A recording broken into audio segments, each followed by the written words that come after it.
All right, now we're going to get started and talk about the kind of nuts and bolts and nitty-gritties of the AM series. Again, remember, AM stands for the bikes that are powered by both the hands and the feet. And the way it's easiest to do it is to start with the smallest and move up to the biggest. So we're going to start here with the AM10. We call these the early intervention trikes. Let me orient you in your catalogs. You can find these online. There's a web-based catalog on the Amtryke website through the National AMBUCS website as well. You can also order these catalogs. If you're like me as a therapist, I like to have one of these by my desk. I make big notes on them. I keep my laminated, easy refer-to sheet that we talked about in the last segment kind of stuffed inside of it. So we're going to be talking about the AM10. So if you look inside your catalog on page 4, it actually has pictures of the AM10 and the AM12 small, and it talks about all the adaptive accessories that you can put on it and the standard features. That's what I'd like to review with you right now, are the standard features. So just like we talked about earlier with fixed versus coaster, I want to point out that all of the AM series are going to be what we considered fixed drive. That means that if the pedals are moving, the hands and the feet, because remember those for the AMs, the hands and the feet are what's propelling, will both be moving at the same time. Okay, so let's get into talking about some of the details. On all of these bikes, even on the Pro Series, there's what we call the steering limiter pin. I'm going to demonstrate that real quick.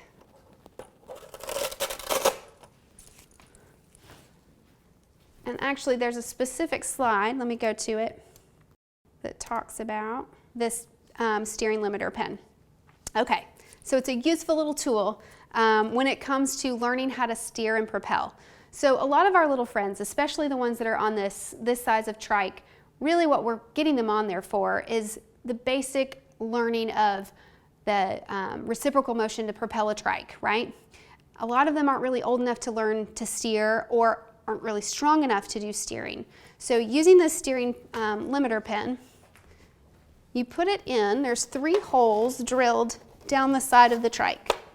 Here, here, and here. All right? So if you put the steering limiter pin in the top hole, you can see now I'm pretty much locked in the sagittal plane. And what that does for you is allow the child to put all their effort and energy into just going, right? We're talking like gas pedal down. That way they're not losing any extraneous energy working on that steering component, okay? As they get a little bit stronger and a little bit better, or maybe they're actually ready for that at the beginning, you can give them the second hole down, which is 20 degrees on either side of midline. It's a great learning tool, right? They're not gonna crank it all the way, but they have that option to be able to do that, right? And the bottom one is just a handy dandy placeholder, because if you're like me, you think, oh my gosh, I am going to lose that pin. It is very small and I am likely, if I take it out, never to find it again. So that bottom one is our placeholder, so don't worry, we got you. We thought ahead on that. You can also Velcro it right here to the side. I tend to keep mine in the bottom one just because I don't want it to get loose or to be lost. Okay, so let's talk about that implication for the rear steer bar, which comes standard on this bike. So for a long time, the AM, it used to be called the AM9, did not have a rear steering component to it, but it became pretty obvious when therapist after therapist after therapist was ordering the AM9 with a rear steer bar. It's kind of a no-brainer. These kids, a lot of them are not really propelling independently right away. And it's, even if they are, it's nice as a parent or caregiver to be able to slow them down or to help assist with steering. And so we went ahead and made that a standard feature. Now think about that in terms of the steering limiter pin. If you are steering and helping your child steer and you know you're going to be doing a lot of corners, you don't want to have a steering limiter pin in because you can't steer it. You're going to want it in that bottom placeholder or completely out so you have full range to be able to steer the child. Okay.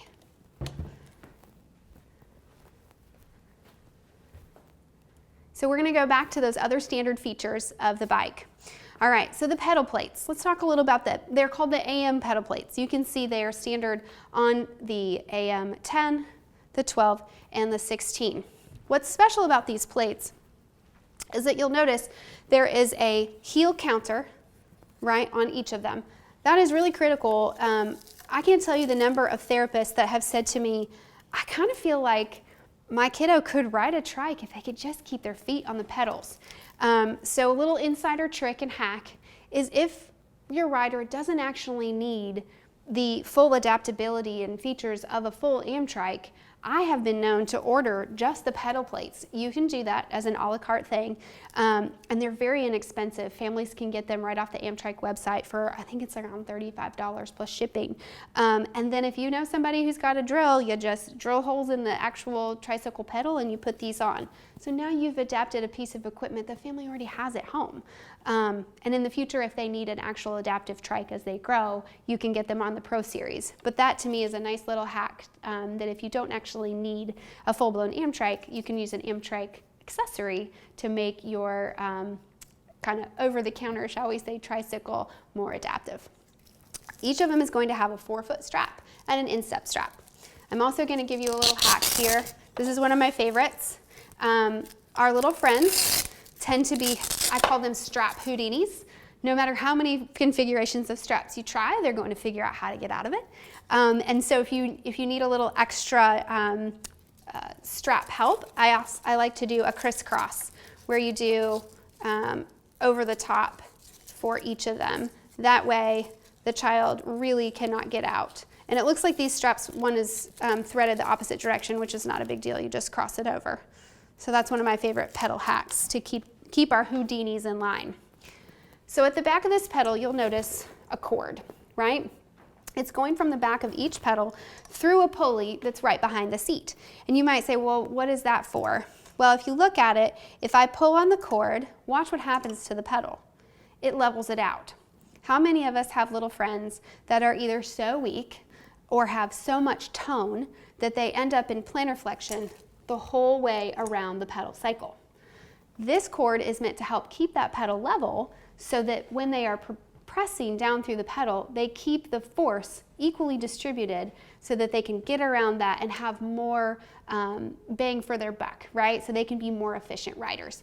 I'm a cyclist myself, and I know this is one thing that I really work on, is making sure that I have the right pressure on my pedal, because if I am too plantar flexed or too dorsiflexed, I'm losing energy, right? And so sometimes little things like making sure the cord is taut for the back of these pedals can mean the difference in the child being able to make it down the block or not make it down the block. So we've talked about the pedals, we've talked about the steering limiter pin. Let's talk about the seating. So what comes standard on this bike is what you see here, the new blue bucket seat.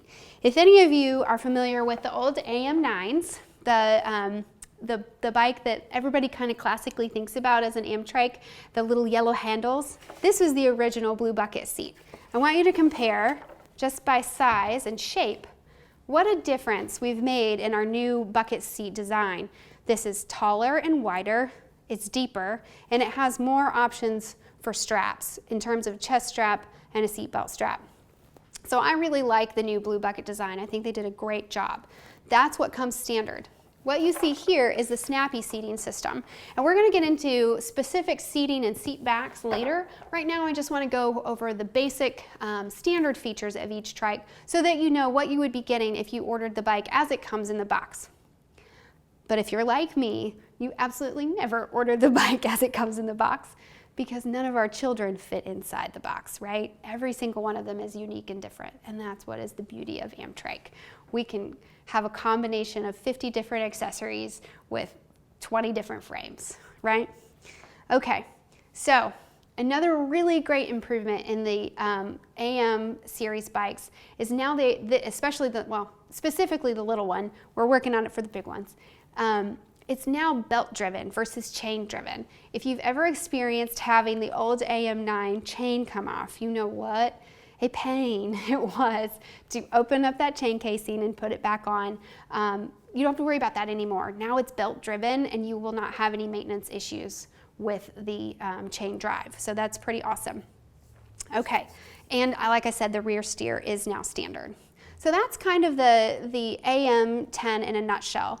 I will say that, again, I want to highlight that kids with increased adductor tone and hamstring tone sometimes struggle on the AM series bikes, but this is the one kind of caveat where you might be able to get away with putting a kid with that level of tone on this bike because of the geometry. Look at the distance pedal to seat here versus the pedal to seat down here on the 12, right? This is a more upright setup, okay? And that's more of a recumbent setup. And the reason that I bring that up right now is because you heard me say earlier that that's one neurological structure and function limitation that you want to make sure you're accommodating just to prevent skin breakdown and really for ease of propulsion. You know, the littler bikes are smaller, they're lighter weight, they're easier to maneuver. When you move up into these bigger bikes, those kids that have extreme weakness or extreme tone tend to struggle on these bikes. So just as a caveat, remember, in the clinic, it's okay to work hard, right? It's okay to maybe struggle a little bit to get stronger. But when you're at home or in the community, struggle is not the word we want, right? We want fun. We want ease, right? So if you've got a kid that has that limitation, you really may want to consider putting them on a foot cycle. Don't make these kids work. They're not going to use the bikes, right? If you have that rare instance where a child is super motivated and very driven and does better on a hand and foot, by all means, go for it for the home and community.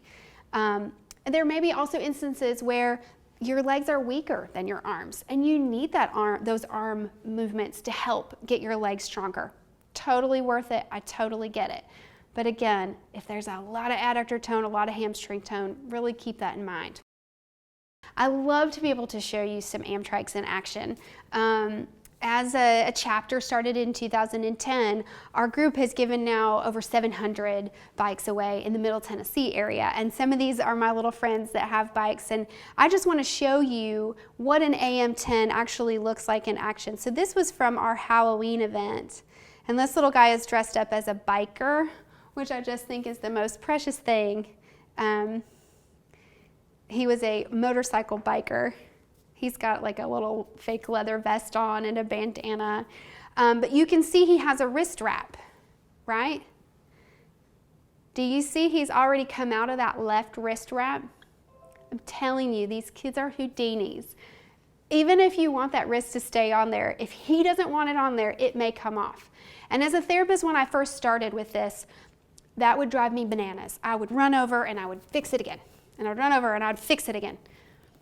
What I learned was, if the body doesn't want it there, if the child doesn't want it there, and you keep trying to fix it, they're going to learn an aversion to it. They're going to feel trapped, right? There's a reason they don't want it there.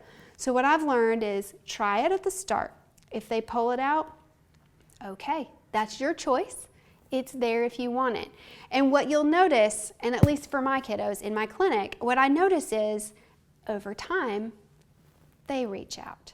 Now, I'm not talking about our kids with like severe contractures in their flexors or tone to the point where they can't actually open their hand or get their hand on the handle. Those kiddos may never be able to actively reach and get their hand on the pedal.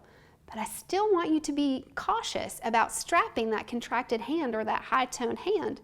Going back to what we talked about at the beginning about the structure and functional limitations, that's a safety hazard if they are contracted and they're so tight here and unstable here. Remember what you could be doing to that shoulder. All of these are individual decisions that should be made with you and the parent, right? So in the clinic, it may be awesome to use the wrist wraps and mitts, which we're going to explain later. But make sure the parent is understanding how to use them at home and when it is and when it isn't appropriate to continue to reposition that hand, okay? I also want to show you my little friend who just got this bike. If you can see the little children behind her in this video, they are all pre-kindergarten and kindergarten children in a private preschool and kindergarten, and they actually built this bike for her. We took the bike in pieces and we laid it out and we took step by step, and each of those children in that room had an opportunity to come up and turn the wrench a few times to build this bike. And then she came in and they presented it to her, which is just such an incredible moment of kids helping kids. So I just wanted to share that with you to let you know that as an AMBUCS organization, we do community builds and giveaways because these bikes come to us in a box, right? We have to put them all together. So we find some really creative ways to get the community involved. And what an amazing opportunity for these kids who are typically developing to recognize that there are friends out there that aren't able to ride a tricycle like them. And, you know, we had so many awesome questions that day about, well, why are there hand pedals? And tell me why there's this string. And of course, we explained it in layman terms to them, but they were all just taking it and absorbing it. And what an incredible way to teach this next generation about inclusivity. And we talked about, well, if you see a friend out riding her bike, go grab yours. Ride down the sidewalk with them. And you make them feel like they are a part of your community and neighborhood because they are. So it's pretty exciting. So there is an in-between model that we don't have shown here today that is in between the AM10 and the AM12. It's called the AM12 Small. And it basically just fills that gap of the kids that are not quite big enough to go on the 12 and just a little too big for the 10. It comes with the standard seating on it is just like what you see here on the 12, which is what we call the simple seat back, because that's what it is. It's simply a seat back. There are no laterals. Later we're going to talk about the Pro Series seat back, and that comes with this and the laterals, but this is what's called a simple seat back. So you're going to see that standard on the 12 small, the 12, and the 16. So just like the AM10, they have what's called the loading brake. And I want to show you this. I didn't show it to you on the smaller bike. This is a safety feature that I love. And it's usually the first thing that I show families when I go to fit a bike. Actually, when I fit a bike, I ask the child, what's the #1 rule of riding a bike? And 9 times out of 10, the child will answer, the parent will answer, helmet. They need to have their helmet. And I say, it's a trick question. The #1 rule of riding a bike is to have fun. The #2 rule is to have your helmet on. And then I say, and the #3 rule is to make sure you're getting on and off safely. And to do that, we use our loading brake. So all it is a simple brake that's back here, and you just pull it up and it stops the movement of the bike for safe transfers. This is really critical for our friends that are doing transfers from wheelchairs.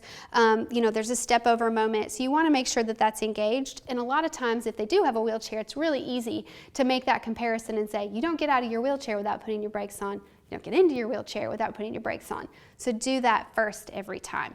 Okay, so that's a safety feature that is standard basically on every bike except the larger bikes and the hand cycles, where they actually have a parking brake on the handbrake, which we'll show later.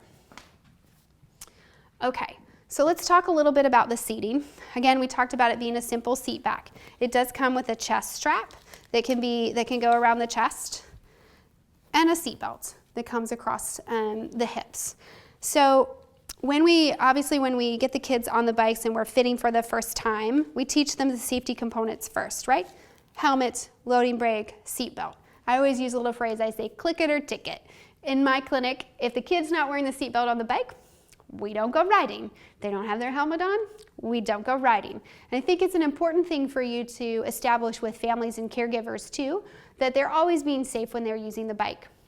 Remember that when they did the paperwork for this, they signed a safety and liability waiver. Every time you do an assessment for one of these trikes, when you're having the family fill out the paperwork, make sure that you tell them, this is a safety waiver. You are guaranteeing with your signature and date today that when your child is on this bike, he or she will be wearing their helmet. They will be supervised, and they will not be doing anything that is, unsafe. So there is one caveat to that. I know you're all thinking about it. What about my friends that just don't tolerate a helmet?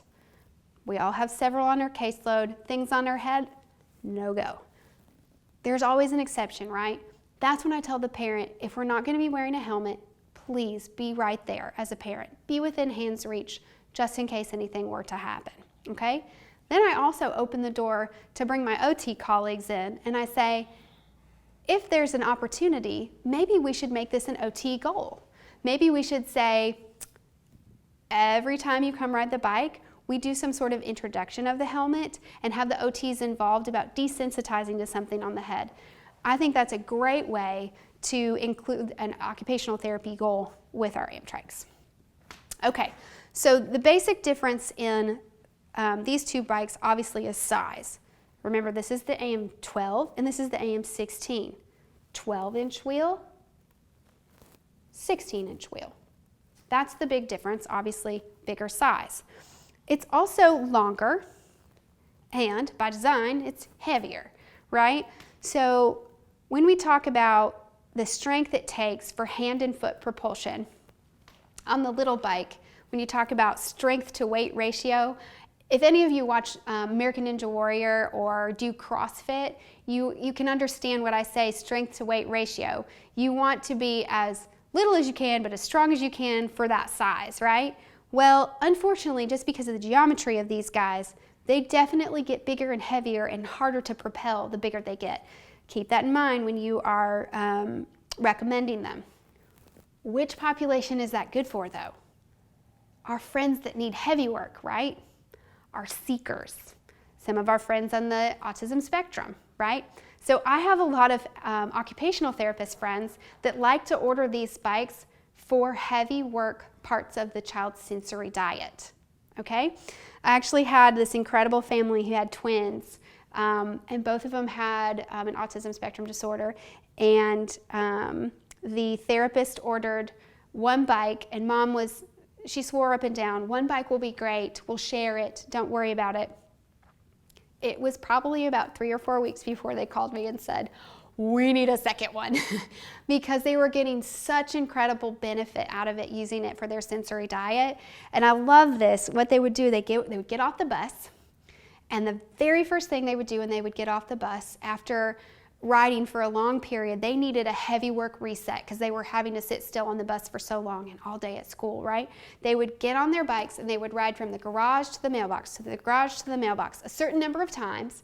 They would get the mail, then they would come in, then they were ready to start their evening routine.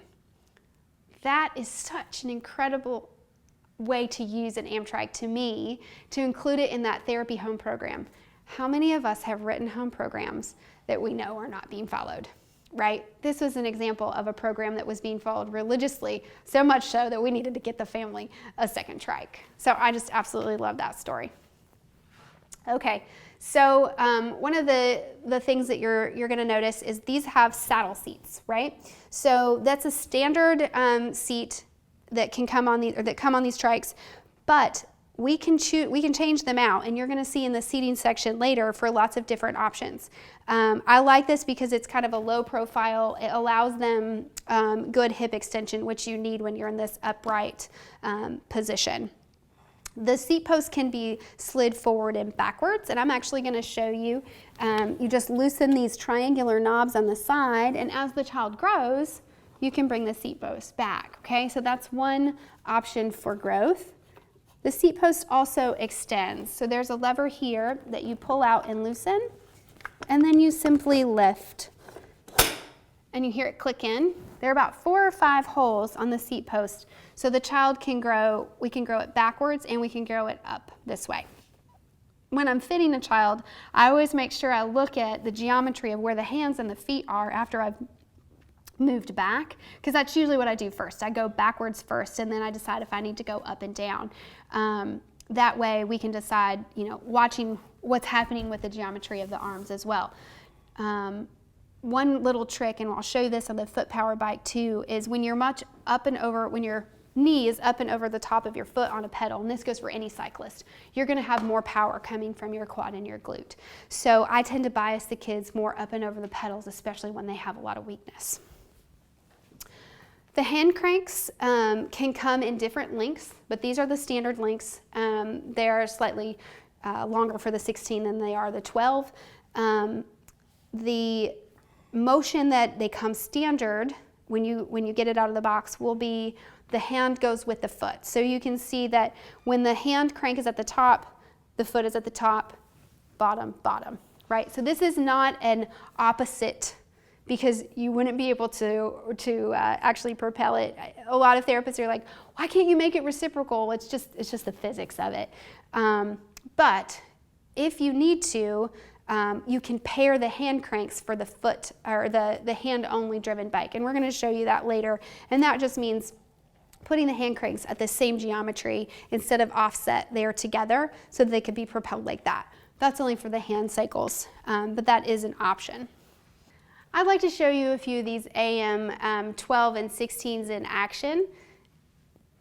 So that little guy is actually participating in an adaptive triathlon. You can see his typically developing buddy in front of him and then his adult buddy behind him. Super exciting. This friend is a really cool story. She has pretty severe visual impairment, and so Dad's helping her steer from behind. But you can, in the video, you can hear her say, "I love this, I love this, I love this." That's why I like this one.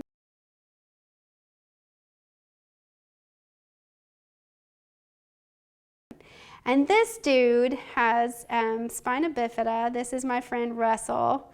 And you can see he's wearing his KFOS when he's riding the bike. So I always want therapists to see this type of thing because it should never be a limiting factor. Other pieces of equipment should never be a limiting factor to cycling. We'll figure out how to adapt the bike to accommodate what they've got going on. So this little guy is just cranking it out here, and he's riding, he's headed out onto the golf path at our golf tournament so that he can wave to our golfers and say thank you so much for supporting my bike. So he's one of our little all-stars. Let's go ahead and move on to the next thing. I want to show you one other way we can adapt these AM 12 and AM 16 models. As you can see, the hand crank case here with the chain in it can actually be tilted towards the rider.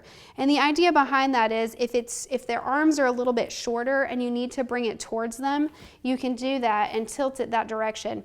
But you have to think about what that does to the feet, right? So it's connected, so if you bring the hands closer to your body, the feet go further away. So you may need to make seat post adjustments. So that's a nice feature that you can adjust that angle as well.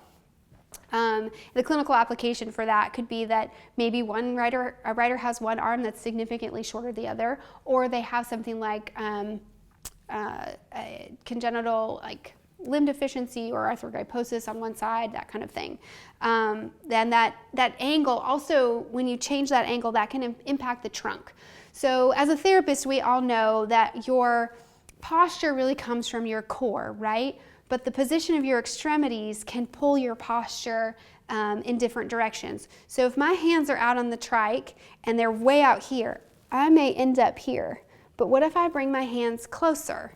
Do you see what happens to my shoulder blades? I bring them together into some nice retraction, and I'm able to actually use my core a little bit better. So that's one time, if I see a kid really reaching out here, I will bring the handles into them to help them have a better upright posture. It's going to support their breathing, and it's going to make them a more efficient rider.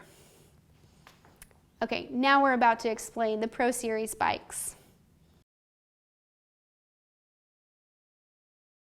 All right, now we're going to talk about the Pro Series, or the bikes that are only propelled via the feet. Remember, a couple of key definitions. The fixed drive, wheels moving, pedals moving. Coaster, wheels moving, pedals don't have to be moving. We're going to start just like we did with the AM bikes. We're going to go from the littlest to the biggest. So this is the smallest, our early intervention foot-powered bike. It's called the 1410. If you remember your Amtryke, 14 is the Pro Series, 10 is the size of the wheel, all right? So just like the AM10, it's the same exact frame size and deck size, right? But instead of the hand-powered pedals, we have our little crossbar handlebars. The blue bucket seat comes standard, as does the parent rear steer, okay? It also has the loading brake for safety that we learned about, the AM pedals, and the cord pedal leveler, just like on the AM series. It also comes standard with the steering limiter pin, okay? So I have a lot of therapists that say this just looks like a souped up tricycle with a parent steer bar in the back. What's the difference between this and one of those models you can go buy at Walmart or Target or whatever, because now a lot of them do come with kind of a parent push bar, and they have the option for the kids for their feet to ride versus pedal. And I'll be perfectly honest with you when I say There's not a huge amount of difference except one thing. This can be adapted in lots of different ways that those bikes cannot. The standard seating can come off and we can put a snappy seating system on. We can do something special with the pedals. We can do different size pedal cranks. So if you're needing to have kind of a heavier duty tricycle that needs to be adapted, this is a great option. The other reason I see therapists order this is for special needs preschools or inclusive preschools. You want something that's going to be able to take a ton of use and wear. This is the bike that you're going to want to order because it takes a beating. It's a great clinic bike as well if you're just working on pedaling, because you can use the adaptive pedals to keep the kids' feet on the pedals. So let's look at this video at an AM10 in action. This was also at our Halloween event last year. The sweet girl is dressed up as Minnie Mouse. And you can see she's wearing her AFOs and she's having an awesome time. Mom's using that steer bar to get her pointed where there's a slight downhill, and just look at her fly. She just loves it. Now, if some of you are familiar with Amtryke, the next model that we would be talking about is the Snappy. That would go in between the 1410 and the 1412. It's no longer available for a very good reason. Before having the 1410, we had the Oceana, and there was a size gap between the Oceana and the 1412, and that's what the Snappy kind of filled that size gap. Well, we no longer have that because the 1410 now goes to a bigger size. So the Snappy was eliminated in terms of the actual frame, but the seating system remains. So you can still order the seating system, you just can't order the frame. Okay, now we're going to move on to the 1412. I want to make a little shout out right here to the Greater Birmingham AMBUCS chapter and say thank you for letting us use all of your equipment today in this presentation. Really appreciate it. But I want to point something out. This is not the latest model of a 1412, so some of the key new standard features aren't here. The really cool thing about being able to use equipment that's used by an actual AMBUCS chapter is to show you all that we have what we call the recycle program. So as a child outgrows a bike, which a child's going to outgrow everything, right? If they keep it in decent riding condition, they bring it back to us at chapters. We clean them up and we get the next kid waiting for that frame out and riding again. So I'm lucky enough to be here in Birmingham, and they had a 1412 for us to be able to use in our demonstration. But you can see it's had a little bit of love. And I'll tell you, as an AMBUCS member, when we get a bike back, if it is in pristine condition with no mud or dirt on it and it just looks like it's never been ridden, it's never been ridden. And that breaks my heart.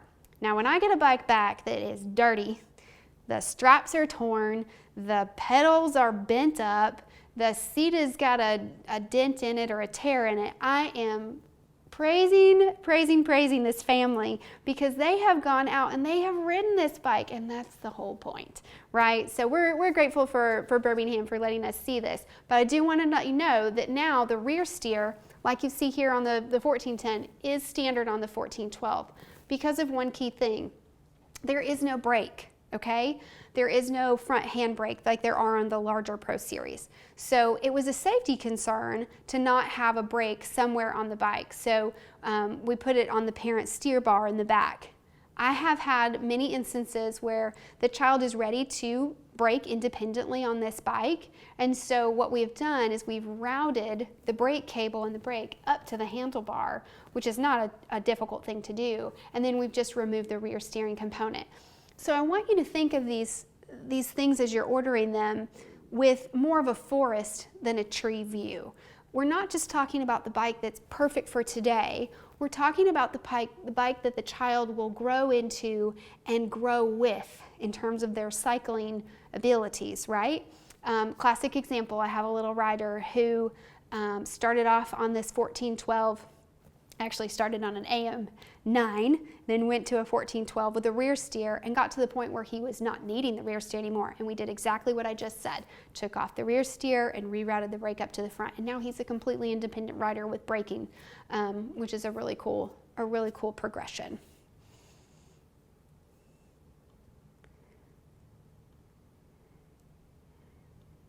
Okay, So let's just watch some of the Pro Series in action before we get into some of these nuts and bolts. His friends riding in his neighborhood. They don't have great sidewalks or any sidewalks near where he lives, so he's out riding on gravel. So I just put that video in there to show you that these bikes do pretty well on gravel. This was cool. This kiddo got his bike. He got his bike at a mud bog event. It was a truck mud bog event, and they actually raised the money at that event because his grandfather was a mud bogger, and so they presented it to him there, and it was super fun. And this sweet girl, this is Rowan, and she has been one of my friends since she was 18 months old. And you can see now she is on a much larger bike.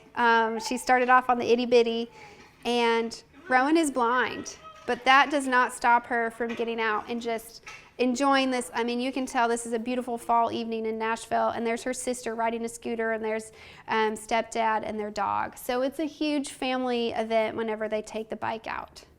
Super fun. Let's see if we can get, there we go.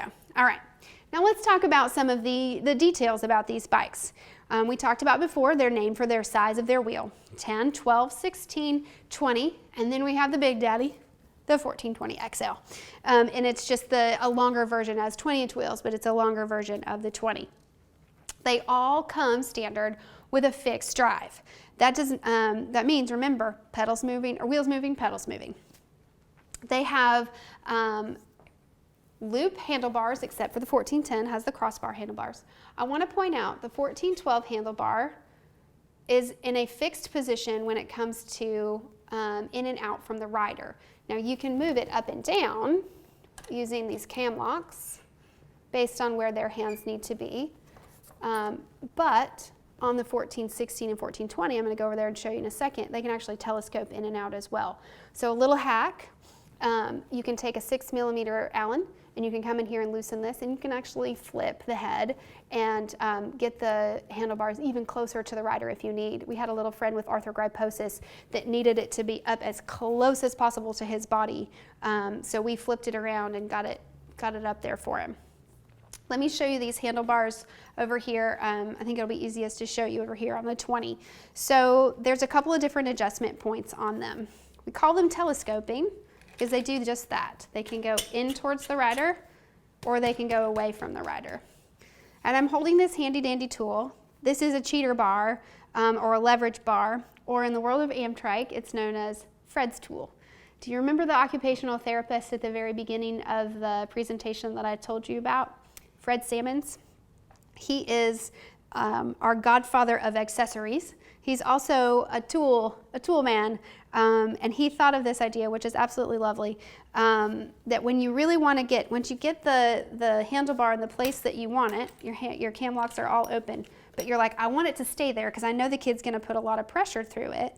You use the cheater bar, you get it as tight as you can, rotating it, but look, now I can't really pull it down very much, and a lot of that's just my wimpy upper body strength. But if I get Fred's tool out, it's physics. I love it.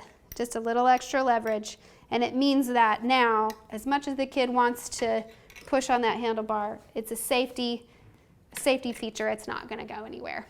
So make sure that when you're fitting the bikes, you teach the parents how to use this. This is a pretty cool tool, and that they'll want to keep it with the bike. A lot of the bikes have baskets on them, so what I tell the families is get a little Ziploc pouch and put your tools in it and keep it in your bag or in your basket with the bike, so it's always there with it. Okay, so it can slide in and out. You also saw that it can flip up and down. So one of the things that I teach families too when we're first fitting is if the handlebar, if we've got the telescoping in a place where we want it, the end of the handlebar may be too close to allow an easy transfer. So open these up, flip the bar up for the transfer, and then when you're done, flip it down and close it after the transfer is over. Okay, so that's a nice little trick with that. All right, so those are the handlebars that come standard. Let's talk about the steering limiter pin is exactly the same as we saw with the AM series. There's a Velcro strip here on the bike to keep it, and it's very similar to the AM series where we have your top location, your top hole is no movement. It's straight in the sagittal plane, and remember the reason we would use that is to put all the power in one plane. We're not losing any extraneous energy trying to steer. It's also, I think, great for when you're first getting on a bike and it's a kiddo's first time on a bike and it's big and it's heavy and it's hard to get going. You lock that pin in there and you set them down a straight and narrow, and you just let them ride and tell them we're not going to worry about turning. We don't have to worry about turning right now. Right now it's just put the gas pedal down and go. The second hold down is our 20 degrees on either side of midline, just like you saw with the AM bikes. This is where we're learning just a little bit to control our motion with our hands and our steering. And then you can either put it here as your placeholder so you don't lose it, or you can Velcro it back here so it doesn't go anywhere. Okay, so that's the steering limiter pin. Now remember the applications for that with a parent steer bar. It can get really frustrating if you've got that steering pin in there and you're trying to steer it from behind to move it around. So just make sure it's not in if you're moving it around. But my engineer husband came up with a brilliant use for that top hole, locking it out.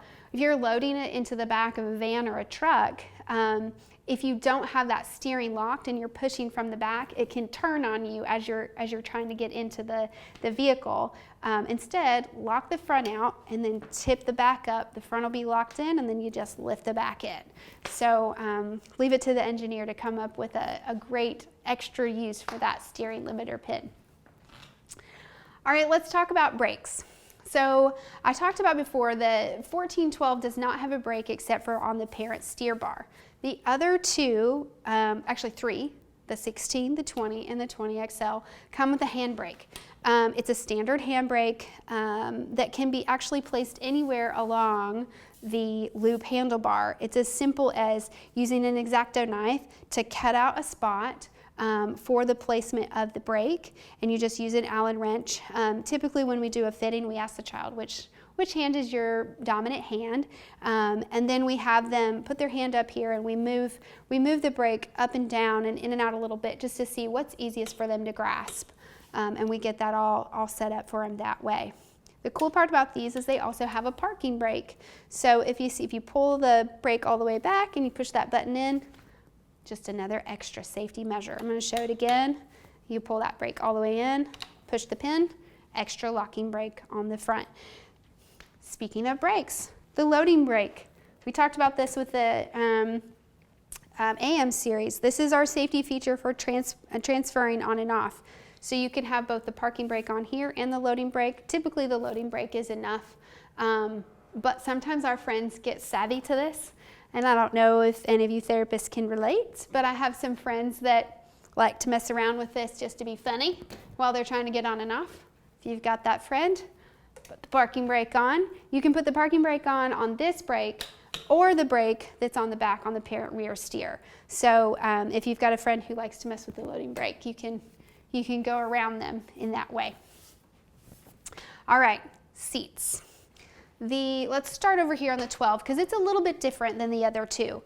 So what you're seeing is what we call the simple seat back. We saw that in the AM series because it's just that simple, right? No laterals, just the horseshoe, and it's got one single seat post in the back. The 12 also comes with a pommel seat that is exactly the same that you saw in the AM series. That's got that nice cutout for hip extension, and it's perfect for about this size of rider in terms of hip width. Moving over to the 1416, this one actually has a saddle seat on it just like the 12, but that's not what comes standard. The standard seat is the medium pommel that's over here on the 20. Now, I'm not doing this to make my cameraman angry going back and forth between all these bikes, but what's super cool about this is it shows you how interchangeable these things are and how adaptable they are. But the standard for the 16 is actually this medium pommel, and the standard for the 20 is actually the large pommel. And I love the pommel seats. They came out about 2 years ago, and they were an additional accessory. Everything used to come with this standard saddle seat, but there were so many therapists, including me, that would order it 9 times out of 10 that it just didn't make sense not to make it standard. It's great because it has this little extra dish on each side, and that's why I call it the dish, because it keeps their rear end kind of centered as they're riding. Anybody that rides a bike knows that your hip is moving as your leg is going down the pedal, your hips are moving side to side. And having that just a little bit of extra stability is great. It's also very good for our friends who are scared or worried that when they're up high on a bike, it gives them a sense of security and confidence on that seat. It has this nice little pommel here too, and keeps them from kind of coming off the end of the seat, which I love. So that's great with the pommel seats. Again, the medium comes standard on the 16, the large comes standard on the 20 and the 20XL. Let's talk about seat backs. So we talked about the seat back on the 12 is the simple. What you're seeing here is the Pro Series seating system. That's going to come with the 16, the 20, and the 20XL. The thing that I like to point out is that means you will get a set of laterals, okay? Standard with the 16, 20, and 20XL. If your friend does not need laterals, you can order the simple seat back and put that on this bike. Not only does it save you from having to worry about what am I going to do with these extra pieces when you get it if your friend doesn't need it, it also saves funds. So AMBUCS chapters around the country work really hard to raise money for these bikes. And I can tell you from experience, it is critical that when you're making decisions as a therapist for what's best for a rider, you keep in consideration cost efficiency too. So if the rider absolutely doesn't need these laterals, don't order them. It's a cheaper seat back, and it's better for the rider, and it's better for everybody in general. So I'm pretty good about making sure that we teach that to our therapists in our area so that they know only order it if you need it. So these laterals are great, but if you look at the way that they're designed, they look like they're kind of high on the seat back. So I'm going to show you an Amtryke hack where you take the lateral out. These are all cam lock, which is nice because you can use your cheater bar if anything is too tight. You're going to take it out. Put this one down here, and you're actually going to flip sides with it. And what that does is allows you to come down here and actually get a lower lateral position on the child. And so the seat back can move up and down too. There's 2 triangular knobs in the back here, and it can move up and down this big dual bar so that I can get the laterals either way down here by their hips if they need it, or up here underneath their axle if they need it as well. So then you just tighten this up.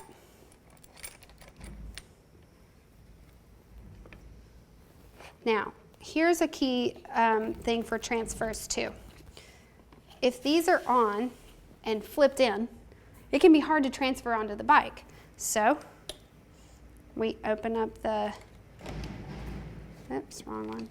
Open up the cam lock, and you can open it up to transfer on. Once the child is back on, you put it in place, and you tighten up the cam lock, okay? So you'll put the other one in on this side.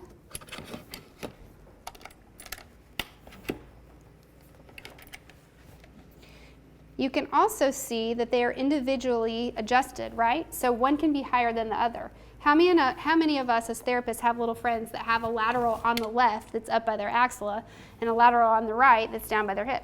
Because they have a scoliosis, or because they just like to cheat one direction because of weakness in one side. I know a lot of my kids have different sizes, so you can do that. Just know that that will make it difficult, a little bit difficult to do the seatbelt strap. So if you are going to put your laterals at different heights, you may want to, if you need to, order a chest harness as well, an H harness, because this will not be level with each other. Okay? Now, in terms of growth, these bikes have growth both in the seating post to and forward, towards the front or towards the back, they also have where they can move up the seat post, just like in the AM series. The tricky thing about the way these bikes are set up is the seat post is on what's called ratcheting screws to be able to loosen and slide them back. And I'm going to actually have Greg Eccles, he is the executive director of the Greater Birmingham chapter. Thank you, Greg, for helping me. And I'm going to teach you a little trick because these are buggers to move around. And I think Greg and I were lamenting last night. We both have had therapists get these bikes, and instead of adjusting it when the kid when the kid is grown, they freak out and call us and say, "Help! I can't do it." So we're going to teach you a little trick. This is great. So go ahead and flip the bike up for me. This takes a partner. That's why I've got Greg up here. You're going to use a Phillips screwdriver. And you're going to come over here. A ratcheting screw is just, we have to have it because otherwise you can't turn the whole thing around. We'd be hitting the chain guard and chain drive protector there. So in order to do this, you're going to pull down on the lever. Okay, so I'm just pulling it down. I'm going to use my Phillips screwdriver, and I'm going to loosen the screw inside, not all the way, just enough that you've got. You're going to do the same thing on this one. There's two of them. Oh, this one's tight. Oh, I don't want to strip that out. Looks like it's getting close to being stripped out. So be careful of that. A lot of these are soft metal. I'm gonna be very cautious. I'm not going to do that. A lot of these screws are kind of softer metal, so you can actually strip out the screws fairly easily. So I would be cautious when you're doing that. Instead, I'm just going to loosen it that way. This one's easier because it's not up against this red thing. This trick is most important for this front one. But once you have it loose, let me get this one just a little bit more, Greg. What we're going to do is be able to move this seat post backwards along the frame. So we're going to put it down again. And if it's a brand new bike and the seat post was put on when it came, there's a chance that the paint is actually stuck to the frame. So you have to use a rubber mallet to move it back. But that's how you loosen these two. And then when you've got it slid forwards and backwards to where you want it, you do the same thing. You have your friend flip it up, and I'm going to do that. I'm going to tighten it back down because I don't know when the rider is going to be on this, and I don't want it to be loose. You pull it down, and then you just tighten it back up again that way. But I think this one it's got some paint when they manufactured it, so we'll have to make it loose with a rubber mallet. No big deal. Okay, thank you so much for your help. I appreciate it. All right, so that's a good trick for being able to adjust that seat post. I think it's critical for therapists that are recommending equipment to know how to adjust it, because at the end of the day, you're the one the family is associating with the equipment. So you're going to be the one they're calling. They can also call the AMBUCS chapter, but I think it's pretty critical for you to understand it so that you can share that with them. So just like on the AM series 2, I want to bring your attention to the seat post itself, pulling it up. To make this easier, this seat back system is heavier. So what I do is I loosen this. I take it completely off, and then I loosen here and pull my seat back. That is about 15 pounds lighter and a lot easier, and it goes at a diagonal. So think about that in terms of adjustment. As you're bringing the seat post up, you're also going back. Okay, so just keep that in mind when you're doing adjustments. And put it back in, tighten it up. And then put the seat post or seat back, slide it in the back, and tighten it up. So pretty straightforward there. The seat itself, those of you that are familiar with the wheelchair world will know what I say when I say sometimes we just want the kids to be in a little bit of dump. And the idea behind that is get them in a posterior pelvic tilt. So those of our friends that have a lot of extensor thrust, when they're coming down to the bottom of the pedal, they're not flying forward off the edge of the seat. So we want to dump just means we're going to tip the front of the seat forward so that we have more of an angle this way where the patient's trunk, between the trunk and the legs. So we get a little bit of a posterior pelvic tilt. And so the way that you do that is you use a 15 millimeter wrench. This also comes with the bike to loosen here, right? And then you just move the seat up and down, okay? So there's also an application for that. If you need to get more hip extension because you need more power, you may want them in more anterior tilt, so you tip it down. And just adjust that with every kiddo. All right. All right, the pedal leveler cord. So we talked about this with the 1410. You'll see it here on the 16, and you'll see it on the 20 and the 16. It's also on the 20XL. The really great thing about the pedal leveler cord is that if it is tight enough, our friends with that are with tone can ride without their AFOs, some of them, not all of them, and not be allowed to move into all that plantar flexion, but still get some plantar flexion strengthening. Because we're starting to see in the evidence that we don't always want to just block plantar flexion in our friends with high tone. So we do want to do some strengthening of those muscles. So this is an opportunity for them to ride without their AFOs. However, that's a clinically based thing, right? Where your eyes can be there to make adaptations to it.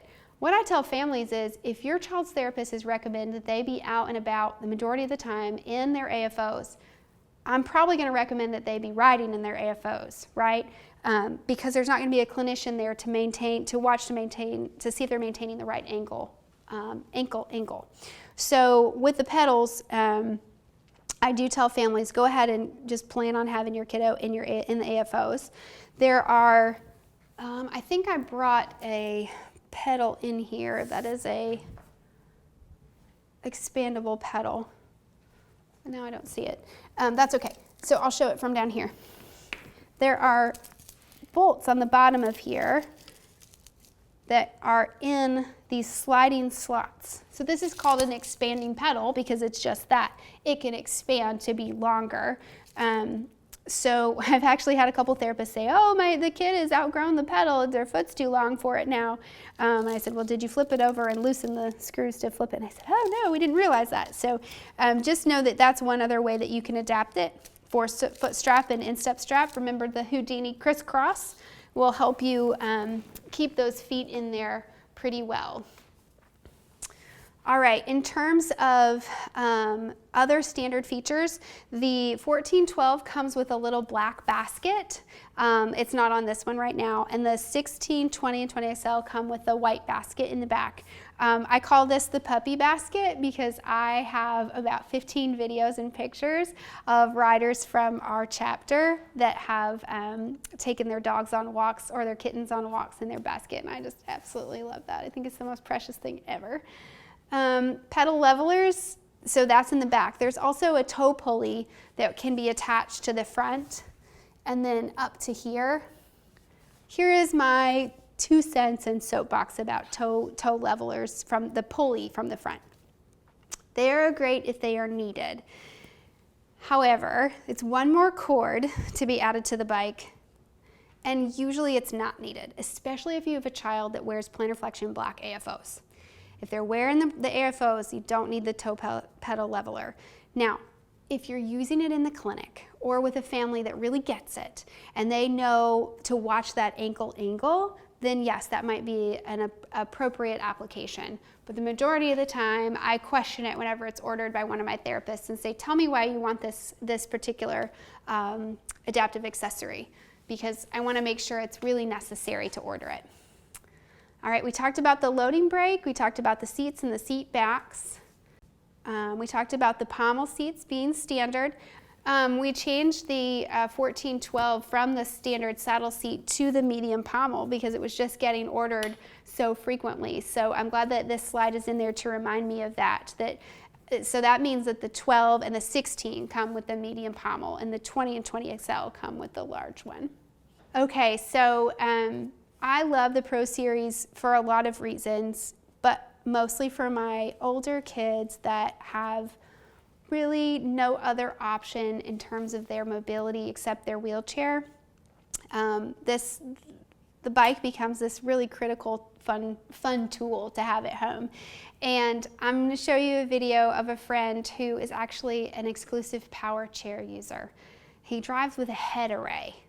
So think about that for a second. A child that drives a power chair with a head array is on a foot-powered bike. And that's his incredible dad. You can hear me giggling. He's going really fast, but he is going crazy fast. Dad's running behind him. Do you see the position of his head at the start of this video? That's the position that he keeps his head in a lot of the time. As soon as his dad got up to just a little bit of speed, his head came up and maintained a neutral position the whole time because he wanted to see where he was going. It was amazing. It was a mommy was in tears moment kind of thing. Absolutely awesome. Are you so excited? Okay, so we talked about at the beginning the fixed drive. All of the 16, the 20, and the 20 XL now come with an option to have a coaster drive, right? So every single chain comes with 2 sprockets. It comes standard set up as a fixed drive, but if the rider gets strong enough and is a competent enough rider to be able to go to a coaster, you can actually flip the chain to the other sprocket. It doesn't take a ton of mechanical expertise, but it's not something that's super difficult. What we typically recommend is the family calls a bike shop and they just take it and they move the chain over. It's super fast, or they call one of our Amtryke chapter members to do it. So that's kind of post if you've gotten it standard and you want to move it over. But we also have the high functioning setup. So we all know those riders that are this close to being able to ride a typical 2-wheeled bike. But for some reason, whether it be fear, anxiety, like a slight balance issue or a slight vision issue, they just can't do it. They need to be on a 3-wheeled bike.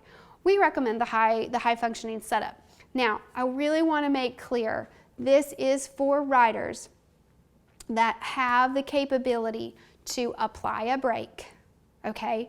That means the cognitive capability to know when it is appropriate to apply a brake and have the trunk control and seating stability to be able to maintain their trunk with a simple seat back. That's why that little like safety first thing is on there. I want to make sure that everybody knows this is for the higher end rider.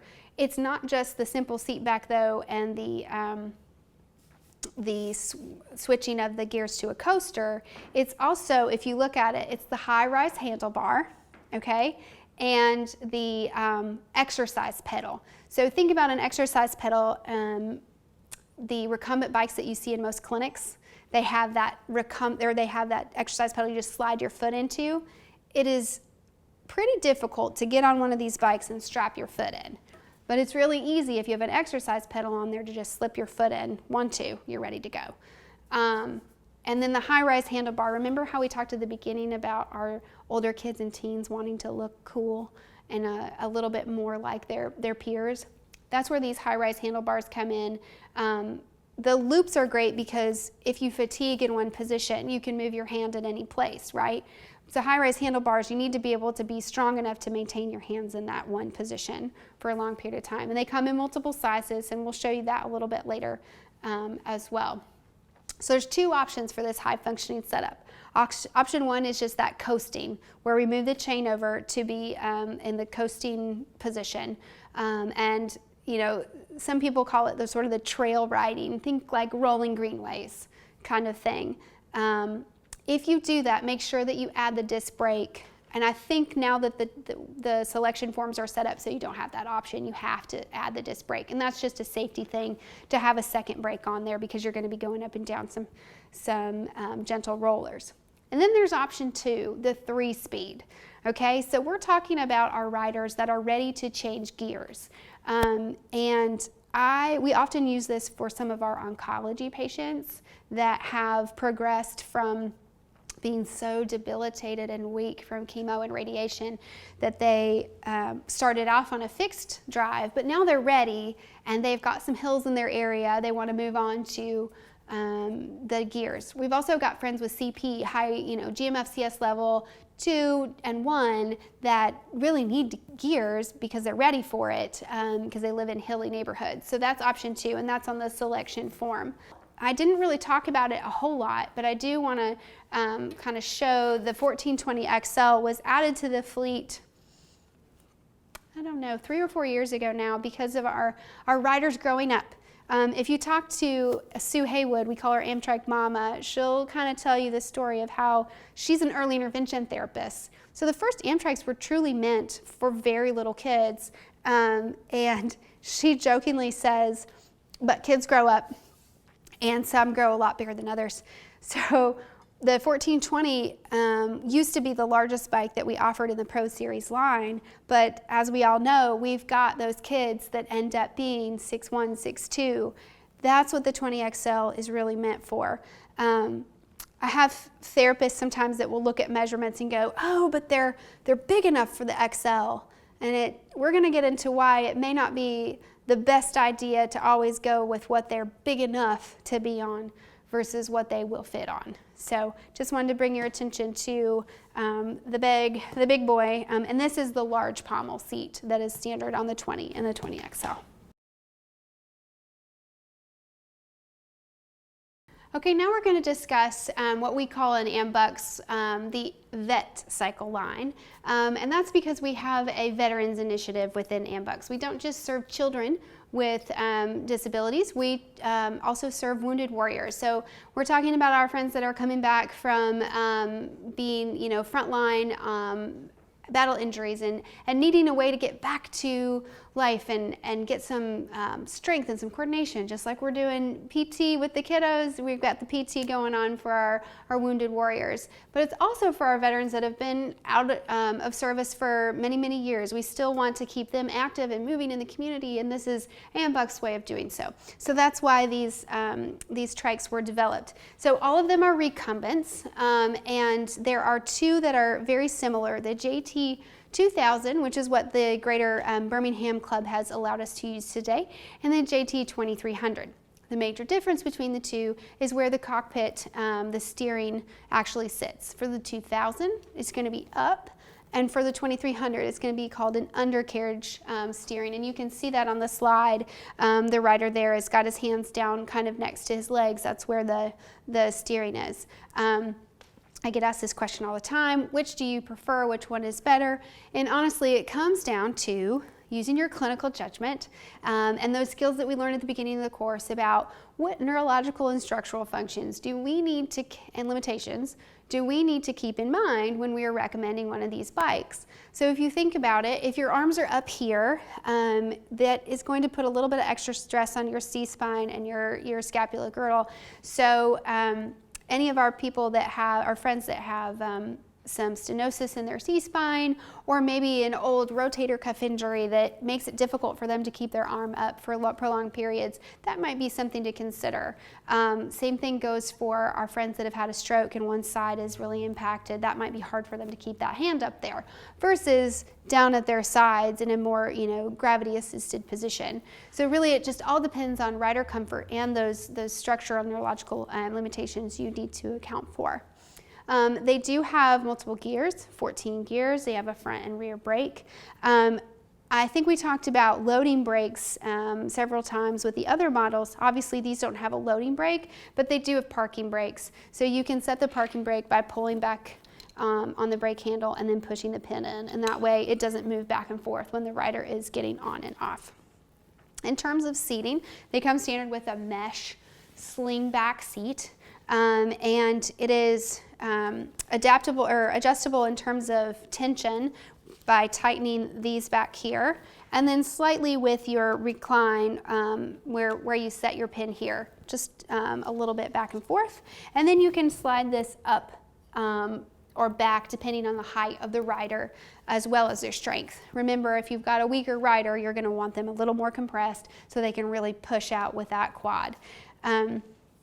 pedals. The standard pedal for this bike is actually just a standard bike pedal. However, Greater Birmingham has a set of expanding pedals on here, which I think is just another excellent example of all of the adaptability that these Amtrikes have, right? So I was at a national conference once where a gentleman had a stroke, and it was a veteran, and it was very difficult for his foot to stay on the pedal. So we left the standard pedal on his strong side, and for his weaker side, we used an expanding pedal so we could strap his foot into it, and it made him a successful rider. So those kind of mix and match things are what make Amtryke so great. So those are the JT 2300 and the JT 2000. I want to make a point before I go on to talk about the tadpole about the importance of making sure the rider that you are putting on this style of bike is appropriate, okay? They need to be able to have the cognitive capacity to both brake appropriately and to be able to change gears. I mean, if you're going to give a rider a bike with 14 gears, we want them to be able to utilize them. So if your rider is not quite there, it may just be best to stay on a Pro Series bike. So that's the JT 2000, the 2300, and the same goes for the tadpole model as well. All of these are kind of what I call the hot rod bikes. It's funny, we were doing an Amtryke course, I think this was out in Utah, and a teenage boy came in, and while we were talking to his mom about the reason he was there, he had a brain injury, and kind of what his needs were, he was sitting there and he saw the catalog on the table. He kind of thumbing through it, and he opened it up and put it there and went to me, that one. And I was like, oh, and he's like, it looks the fastest. I cannot argue with him there. It is one of the fastest bikes. I said, well, you got to prove to me that you can ride it. So that was a really funny moment. He didn't care about anything else. He was just like the fast one. So that was great. All right, so moving on from the classic kind of recumbent trikes to the tadpole setup. And tadpole is just a general term for having the two wheels in the front and one wheel behind. This has become a very, very popular style of recumbents. I think the majority of recumbents you see out now on greenways and riding around are this tadpole style. This is a hot rod bike. I love riding this bike when I go to the National Resource Center. It's got 20-inch wheels, it's got 21 speeds, it's low to the ground, it flies around corners, it's super fast. So again, it's your high-end rider. The thing that's tricky about this bike is how low it is to the ground. It's a super easy transfer in. Literally, you just back up and have a seat, but it's a difficult transfer out because you are at more than 90 degrees of hip flexion. So you have to keep that in mind with your friends that have a lot of stiffness in their lower back or really struggle with the strength to be able to stand up from such a low angle. So that is one thing that I would caution you on when doing this, when ordering this bike. I want to tell you a little bit about the rider in this picture. This is one of my friends who started off riding a Pro Series bike. He is on the autism spectrum, and he is impulsive and has a little bit of trouble sometimes making good decisions when it comes to safety. But his family is one that rode all the time on their greenway, and he became a really great bike rider to the point where his mom came to me and said, you know, we think that he's ready to move to something like this. And she actually brought me the catalog and said, what about this one? And pointed to the tadpole. And I was very hesitant at first, knowing kind of his history and his, some of his behaviors. And I didn't really know if it was a great idea. And she convinced me. She said, let's just try it. I think he's ready.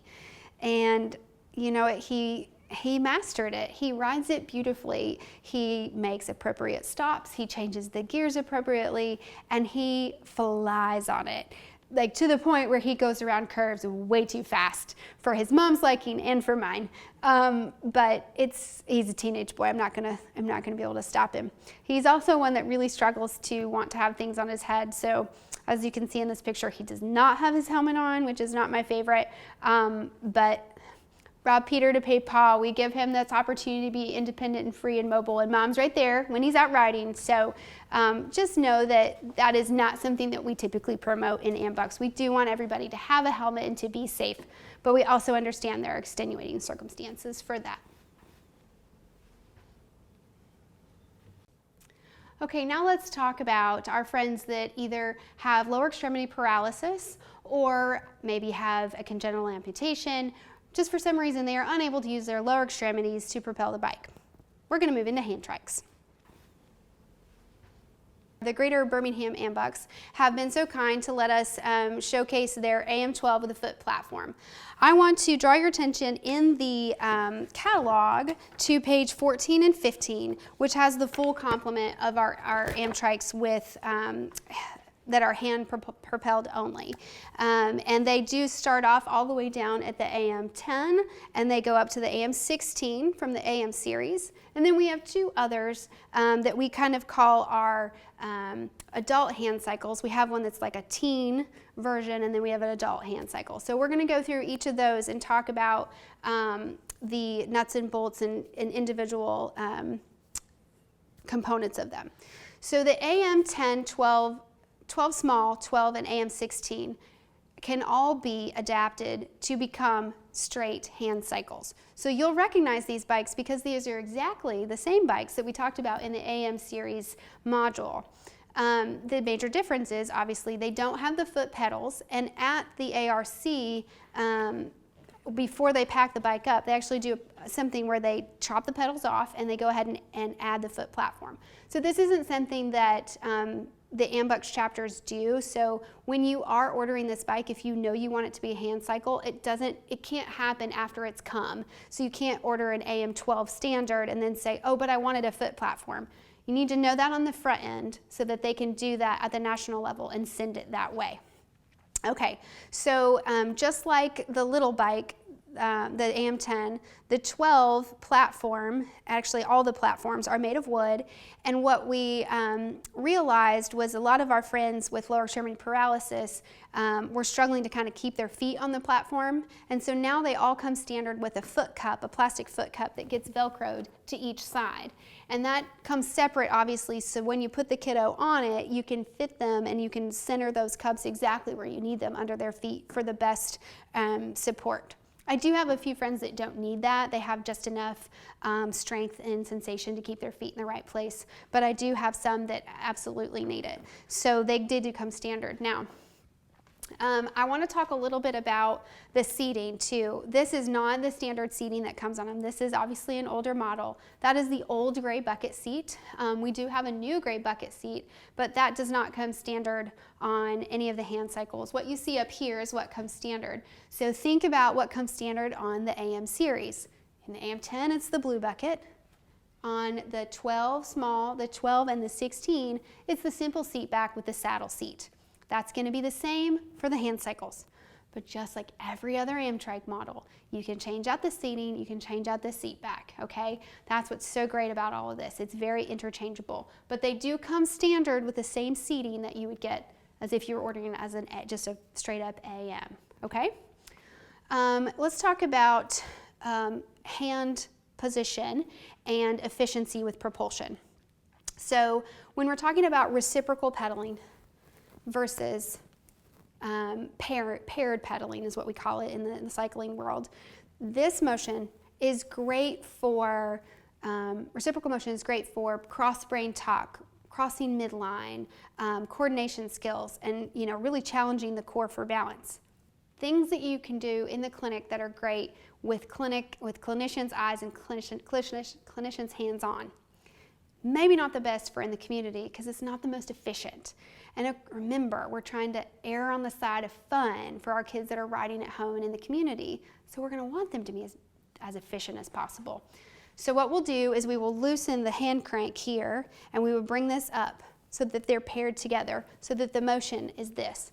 If you look at any hand cycle, any other hand cycle brand out there, it's going to be with a paired motion. It's just a lot more efficient, and it's easier on keeping that trunk in one position throughout the ride. So that is something that you can ask the ARC to do in that notes section of your selection form. When you're asking for a hand cycle, you just write a note that says, please pair hand cranks, and that can come done for you. And you can actually see the 12 and the 16 in this slide have the hand cranks already paired. All right, so this does say the brand new junior hand trike. It's not as new as it was when I was presenting this course last year. It's 2 years old, but it's pretty exciting. So on page 14 of your catalog, it shows both the adult 1024 and then the junior 1020 hand trike. And those are upright hand trikes, meaning that there is not a recumbent option for them. They are sitting in a 90-90, and there is a foot platform. And I love the foot platform on these. And you can see in the slide, there are arrows that show you that they can go up and down, and they can go in and out, and each one is independent. So I have had a few riders with spina bifida that have a leg length discrepancy, a significant leg length discrepancy, so that I can lower the foot plate on one side. I've had friends that have significant tibial torsion on one side, so I can externally rotate or internally rotate that foot platform to support their feet in their normal resting position, because the last thing I want to do on a child that doesn't have sensation and doesn't have strength is to lock their feet into a position that is not going to be good up the chain at more proximal joints, especially the hip and the low back. So I love that I can adjust those in those ways. It has this awesome basket, again, another puppy basket. I've got lots of friends that drag their dogs and cats around in the back of that. And it does have a 3-speed gear changer on it too. So these kids can get going kind of fast.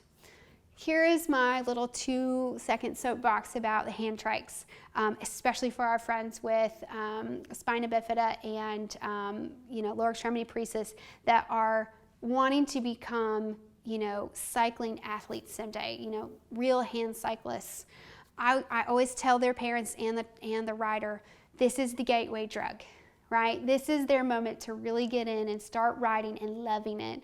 But AMBUCS does not have the high-end hand cycles that you see that people race in, where they're almost laying down and the cranks are above them. We don't do that because that's just not the population we serve. We want to get people excited about riding and get them wanting to become that level of hand cyclists. So we did have one teenager who was a little bit bummed that he was coming to get fitted for a bike, and he thought he was getting that high-end bike. But it was great because when he got on it, he realized what upper extremity work it really was going to take to get it going.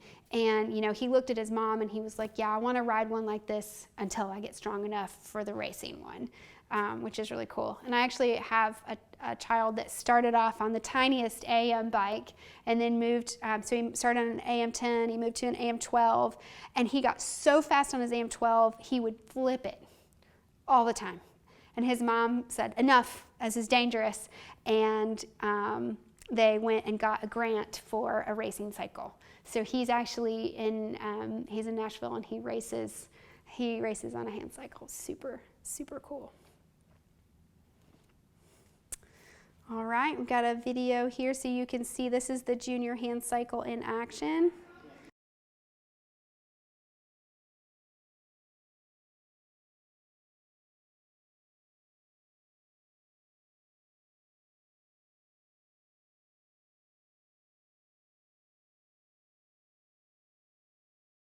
I love this video because I want to show therapists that are recommending this bike that even though for every other bike leg length is what matters, arm length is what matters for the hand trikes. I know that's like, well, it should be intuitive, but it's not always.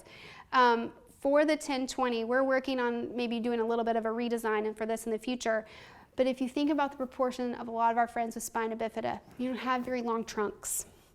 So even if their arms are the right length, their trunks are short, right? So do you see how far he's having to reach at the end range of that cycle. So what we ended up doing is we took his wheelchair cushion and we stacked his wheelchair cushion on top of the bike cushion.